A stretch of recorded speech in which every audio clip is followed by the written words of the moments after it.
नमस्कार दोस्तों, चलिए आज की हमारी टॉपिक रहेगी टाइप्स ऑफ मेटल। इसके पहले हम लोग क्या पढ़े थे, मैकेनिकल यांत्रिक वाला। ठीक है, तो उसमें क्या था, मैकेनिकल प्रॉपर्टीज में हम लोग क्या क्या पढ़े थे कि सबसे पहले इलास्टिसिटी पढ़े थे, प्लास्टिसिटी पढ़े थे, टेनासिटी पढ़े थे, हार्डनेस पढ़े थे, टफनेस पढ़े थे, इम्पैक्ट रेजिस्टेंस पढ़े थे, कटिंग रेजिस्टेंस पढ़े थे, उसके बाद से सामर्थ्य पढ़े थे, मशीनता पढ़े थे। ये सारे आपका एक्सप्लेन और उसका एग्जाम्पल आपको क्लियर करवा दिए थे। और आज की वीडियो में जैसे कि हम पढ़ेंगे टाइप ऑफ मेटल, मेटल कितने प्रकार के होते हैं। तो देखिए, इंजीनियरिंग वर्कशॉप के अनुसार अगर हम बात करेंगे तो मेटल 2 प्रकार के होते हैं। कौन कौन से हैं, एक फेरस मेटल ले लेते हैं और एक नॉन फेरस मेटल ले लेते हैं। तो सबसे पहले जान लेते हैं कि ये है क्या और इस तरह से मैंने लिखा क्यों है। ठीक है, देखिए एक हल्का हल्का एग्जाम्पल लिख दिए हैं, जैसे मैं बताऊंगा आप लोगों को फटाफट पकड़ने की इसमें रुचि बढ़ जाएगी। तो एक फेरस मेटल होता है और एक नॉन फेरस मेटल होता है। इंजीनियरिंग वर्कशॉप में इसको क्या किया गया कि 2 पार्ट में बांट दिया गया, एक फेरस में बांट दिया गया और एक नॉन फेरस में बांट दिया गया। तो फेरस मेटल हमारा लोहा हो जाएगा और नॉन फेरस मेटल हमारा जैसे लोहे मात्र का उसमें कोई भी कण रह न जाए। ठीक है, अब फेरस मेटल की बात करेंगे और नॉन फेरस मेटल की बात करेंगे। फेरस मेटल में क्या होता है कि एक एक करके हम टॉपिक क्लियर करते जा रहे हैं कि फेरस मेटल जो हमारा होता है, जैसे इसमें क्या होते हैं कि धातु का वह गुण जिसमें लोहे के कण पाया जाए। क्या पाया जाए, फेरस मेटल में हमारा क्या होता है, लोहे के कण पाए जाते हैं, चुंबक अपनी तरफ खींचता है और इसमें क्या बोलेंगे, नमी के प्रभाव आने से जंग को, रस्ट को इसमें लग जाते हैं। ग्राइंडिंग में रगड़ने से चिंगारियां निकलती हैं। क्या क्या हो जाएगा इसमें, ग्राइंडिंग में रगड़ने से चिंगारियां निकलती हैं। लोहे में ये जब लोहा है तो जब हम ग्राइंडिंग व्हील में क्या करेंगे, एक ग्राइंडिंग व्हील ले लीजिए और इसमें क्या करेंगे, लोहे का छोटा सा टुकड़ा जब इसको यहाँ पे रगड़ेंगे तो चिंगारी निकलेगा यहाँ पे, लेकिन लोहे के कड़ में। और नॉन मेटल में आपका नहीं निकलेगा। इसमें पिग आयरन, राट आयरन, ये सब जैसे कि टंगस्टन हो गया, ये सब जैसे इसमें एग्जाम्पल के रूप में इसमें ला लेते हैं। Pig iron, rot iron in सब में आता है। अब इसमें बात करेंगे कि pig iron, mild steel, manganese steel, tungsten. क्या क्या, pig iron, mild steel, rot iron और टंगस्टन डब्ल्यू, ये सारे जो होते हैं ये हमारा क्या हो जाएगा, फेरस मेटल के अंतर्गत में आएगा। किसके, फेरस मेटल के अंतर्गत में आएगा। अब नॉन फेरस में जान लेते हैं कि नॉन फेरस है क्या।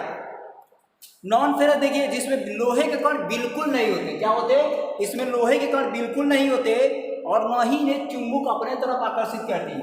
इसमें क्या था कि चुंबक अपने तरफ आकर्षित करता था, लेकिन इसमें क्या था कि चुंबक अपने तरफ आकर्षित नहीं करता है, अपनी ओर नहीं खींचता है। इस पर नमी का कोई प्रभाव नहीं पड़ता।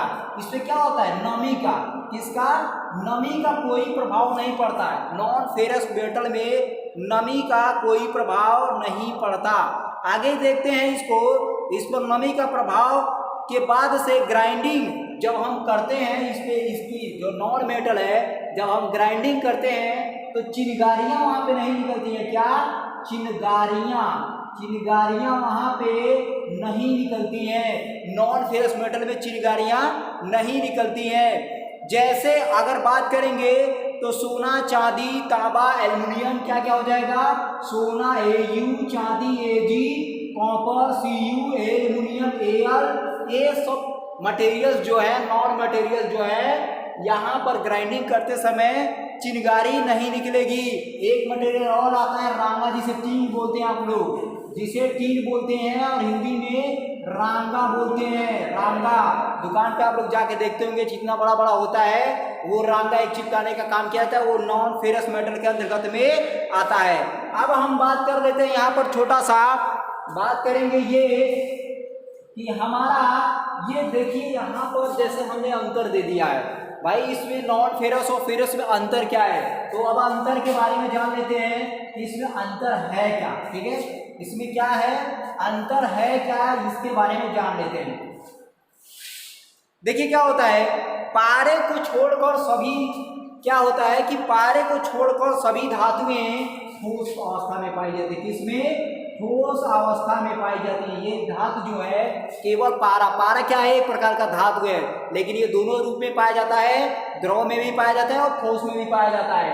तो वहां कह रहा है कि पारे को छोड़कर सभी धातुएं ठोस अवस्था में पाई जाती है। अब टंगस्टन ले लीजिए, ठोस अवस्था में आता है। आपका फेरस रॉट आयरन ले लीजिए, ठोस अवस्था में आता है। माइल्ड स्टील ले लीजिए, ठोस अवस्था में आता है। एलॉय स्टील ले लीजिए, मिश्रण में आता है। ठीक है, तो सभी ठोस अवस्था में आते हैं। मेटल जो हमारा होता है, इसमें क्या किया जाता है, पतली पतली तार पीट कर चादरें बनाई जा सकती हैं। पतली तार, जैसे डक्टिलिटी में आपको बताए थे कि किसी भी मेटल को पतली पतली तार हम बना सकते हैं, तो पतली तार तथा उसको पीट कर चादर के रूप में हम बना सकते हैं। क्या कर सकते हैं, पीट को चादर के रूप में बना सकते हैं। धातुओं का फ्यूजिबिलिटी, यहाँ एक और है आपका फ्यूजिबिलिटी। ठीक है, फ्यूजिबिलिटी धातुओं का एक गलनांक जो होता है नॉन मटेरियल से सबसे अधिक होता है। जैसे आपको बताया कि राट आयरन का 1600 डिग्री सेल्सियस, कास्ट आयरन का 1250 डिग्री सेल्सियस, आपका कॉपर का 1080 डिग्री सेल्सियस, आपका 648, एल्युमिनियम का 648, इसी तरह से टीन है, लेड है, जैसे 232 है, 220 है, इसी तरह से माइनस होते चले आते हैं, कम होते चले आते हैं। तो सबसे ज्यादा किसका है, तो राट आयरन का है, किसका है, राट आयरन का है। ठीक है, अब यहाँ पे बात कर लेते हैं हम छोटा सा, धातुओं पर चोट लगने से विशेष प्रकार की आवाज आती है। आवाज, इसमें क्या होता है भैया, आवाज आती है। जब धातु पर पीटोगे, लोहे पर हथौड़े से मारोगे तो झनकार एक आवाज आती है, अब बात करते हैं, जैसे इसमें मिश्र की, तो कई धातुओं को जैसे high HCS, HSS, high carbon steel, इसमें क्या होता है, और हाई स्पीड स्टील, ठीक है, सुपर हाई स्पीड स्टील, ये सब क्या है, एक प्रकार के मिश्रण है। जैसे क्या है, आपका टंगस्टन ले लो, आपका वेनेडियम ले लो, आपका कार्बन ले लो, कोबाल्ट ले लो, मैग्नीज ले लो, मैग्नीशियम ले लो। ठीक है, इन सब चीजों का एक मिश्रण बना के एक मिश्र धातु का निर्माण किया जाता है। किसका, मिश्र धातु का निर्माण किया जाता है। ये क्या होते हैं, बिजली का सुचालक होते हैं। अगला है बिजली का सुचालक होते हैं। किसका, तो बिजली का सुचालक होते हैं, बिजली का सुचालक होते हैं। क्या होते हैं, बिजली का ये सुचालक होते हैं। ये तो आपका रहा फेरस मेटल, क्या रहा, ये आपका फेरस मेटल रहा। और यहाँ पर आपको हम बताते हैं नॉन फेरस मेटल। देखिए नॉन फेरस मेटल यहाँ पर जो दिया है, और धातुएं, ठोस, द्रव, गैस, ये तीनों अवस्थाओं में बरकरार होती है। कितना, तीनों अवस्थाओं में पाई जाती है। किसमें, तीनों अवस्थाओं में पाई जाती है। अब इसमें क्या होता है कि पीट कर न चादर बनाई जाती है, ना इससे तार बनाया जाता है। क्या, इनको न खींच कर तार बना सकते हैं, न पीट कर हम चादर बना सकते हैं, लेकिन इसको हम बना सकते थे, इसको हम नहीं बना सकते हैं। इसमें क्या है, कार्बन सिलिकॉन को छोड़कर सब अधातुओं का गलनांक कम होता है। किसका, कार्बन तथा सिलिकॉन का छोड़कर सबका गलनांक क्या होता है। जैसे कि आपका कास्ट आयरन की बात करेंगे, Ci का, तो हमने बताया था 1250 होता है, लेकिन जब इसके नीचे आएंगे, जैसे लेड आ गया, टीन आ गया, रांगा हो गया, जिंक हो गया, इन सब का टेम्परेचर क्या होता है, कम होता है। तो यहाँ पर बताया गया कि सिलिकॉन और कार्बन को छोड़कर बाकी धातुओं का, नॉन मेटल का और धातुओं का टेम्परेचर फ्यूजिबिलिटी जो होती है वो कम होती है। वो क्या होती है, कम होती है। इसको क्या करेंगे, जब हम पीटते हैं तो इसमें आवाज नहीं आती, चोट नहीं लग, इसको क्या होता है, जैसे एक सोना है, जब सोने पर हम पीटेंगे तो वहाँ पर गड्ढा हो जाएगा। एल्युमिनियम है, अगर एल्युमिनियम है उसको जब पीटेंगे तो वहाँ पर क्या हो जाएगा, गड्ढा हो जाएगा। तो ये नॉन मेटल जो होते हैं उतना ज़्यादा आवाज़ नहीं करते। नॉन मेटल क्या है, आवाज़ नहीं करते। अगला आपका है एलॉय। क्या है कि मिश्र धातुओं का एलॉय नहीं बनाया जा सकता। ये क्या है, मिश्रण नहीं होते।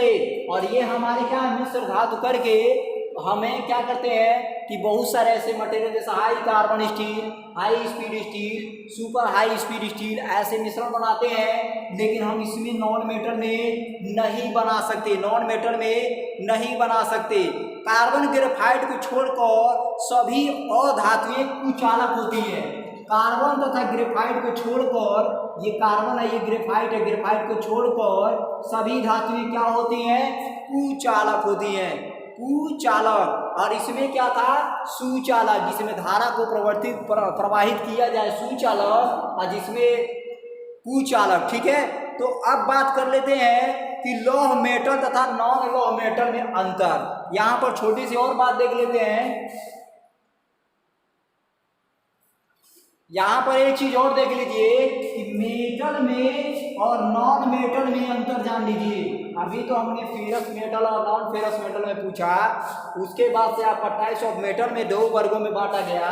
तो पहला हमारा ये रहा और दूसरा हमारा इधर रहा। पहला ये है और दूसरा हमारा इधर है।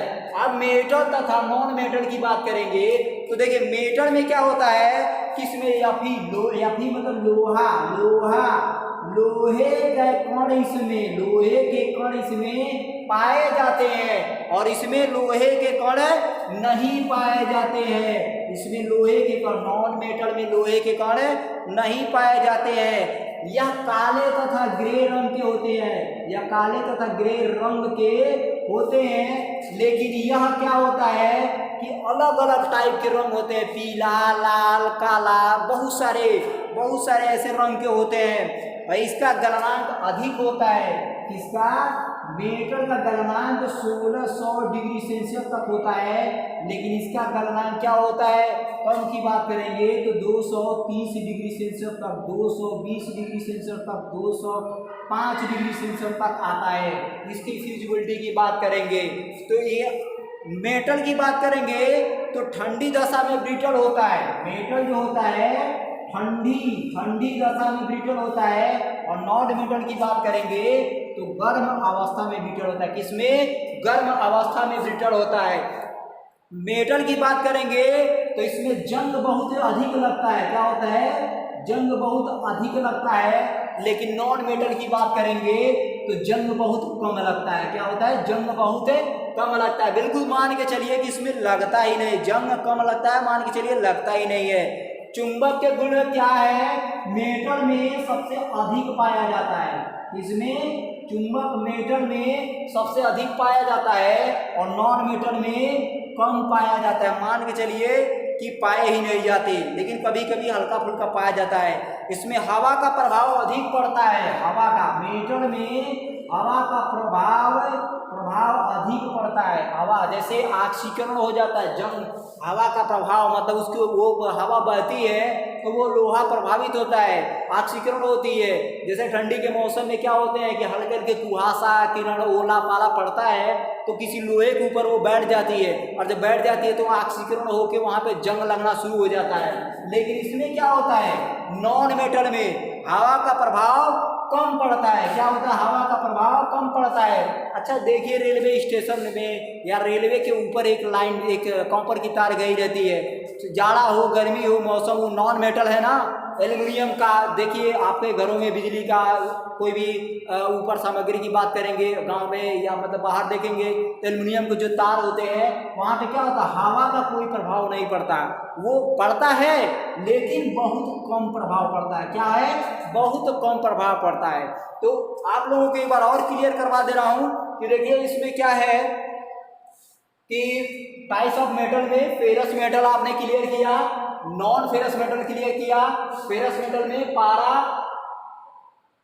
तार, चोट, मिश्र, बिजली। ये टॉपिक मैंने इसलिए बनाया कि ये अपना याद रखेंगे तो ऐसे सिंपल याद रखेंगे कि फेरस मेटल में पारा क्या होता है, द्रव्य तो होता है लेकिन धातु अवस्था में पाई जाती है। और मेटल इसमें क्या होता है, पारा को छोड़कर सभी धातु में ठोस अवस्था में पाए जाते हैं। वही प्रक्रिया इधर है, सेम उसका क्या करना है, विपरीत कर देना। सेम उसका क्या करना है, विपरीत कर देना। इसमें तार डक्टिलिटी के माध्यम से बन सकता था, लेकिन इसमें नहीं बनता था। इसमें चोट लगने पर आवाज आती थी, लेकिन इसमें नहीं आती थी। इसमें मिश्र धातु बनाए जा सकते थे, लेकिन इसमें नहीं। बिजली में सुचालक था और इसमें कुचालक था। तो वही है, नॉन में मेटल और नॉन मेटल में लोहे के कण मेटल में पाए जाते हैं, काले ग्रे रंग के होते हैं। फेरस मेटल होता है, ब्रिटल होती है, फिजिबिलिटी इसकी सबसे अधिक होती है, जंग लगता है और हवा का प्रभाव पड़ता है। वो इसी का ठीक विपरीत इसमें करना है। तो आई होप आपको समझ में आया होगा टाइप्स ऑफ मेटल। ठीक है, तो अगले वीडियो में मिलते हैं। अगले वीडियो में देखते हैं, तो आपको मैं बताऊंगा लोह अयस्क आयरन ओर। आपको देखता हूं, तो इसके अगले वीडियो में आयरन ओर की टॉपिक में चलाऊंगा। ठीक है, नमस्कार।